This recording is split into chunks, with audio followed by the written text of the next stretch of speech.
How's everyone doing today? I'm Steve Knezick from Pinelands Nursery, and today I'd like to highlight one of my favorite shrubs, the Juneberry. Perfect timing since it's the first day of June. Um, as you're probably guessing, they call it Juneberry because these beautiful red berries, they ripen right in June. I have a whole handful here. And they're this nice red/burgundy color. And they taste just like blueberries. They're very high in antioxidants and they have a lot of vitamins and minerals. Um, the Latin name of this tree is Amelanchier canadensis, and it has these beautiful white blooms that they're one of the first shrubs to bloom in the spring. It has some other common names that are very interesting and have some history and folklore behind them. They call it Shad Brush because old-time fishermen would see the blooms, they know it's time to get their fishing poles and hit the river because the shad are migrating up the river and it's time to go catch them. Another really interesting piece of folklore is that they call it serviceberry, and they call it serviceberry because back in historical times, before they had modern equipment, it will let grave diggers know that the ground was thawed out enough that they could dig into the ground and bury the dead that had accumulated that winter. If you listen closely, you can hear some birds who are very upset with me for being near their tree. They've been picking all the berries off it the past week since they've bloomed or since they've ripened. And there's a very interesting bird that forages on this tree and migrates from south to north and eats these berries along its journey northward, where it mates and it'll eventually have a clutch of eggs. It is called the Cedar Waxwing. They're a beautiful bird. They're kind of a drab tan color, but they have these waxy wings and they have the same type of hood as a cardinal. They're very beautiful, and consider yourself lucky if you've ever seen one. Let me grab my props here. The next thing I want to show you about this tree is it has a association with this pathogen called cedar apple rust, and it's in the Rosaceae family, which apples are as well.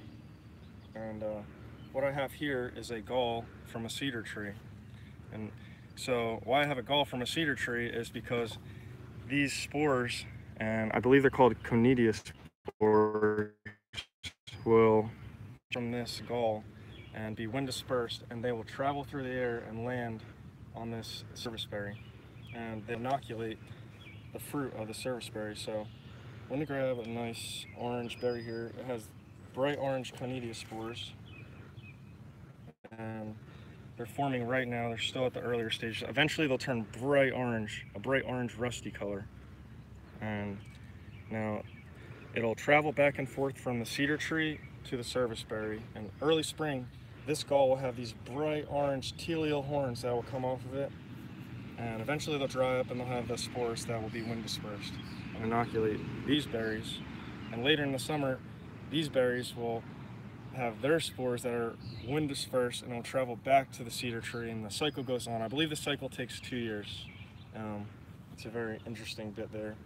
Now, before I wrap up on the serviceberry, I'd like to tell you about the height. It gets to about 30 feet, has beautiful white flowers. It's one of my favorite trees, and if you look up from underneath, I think it's just a gorgeous sight.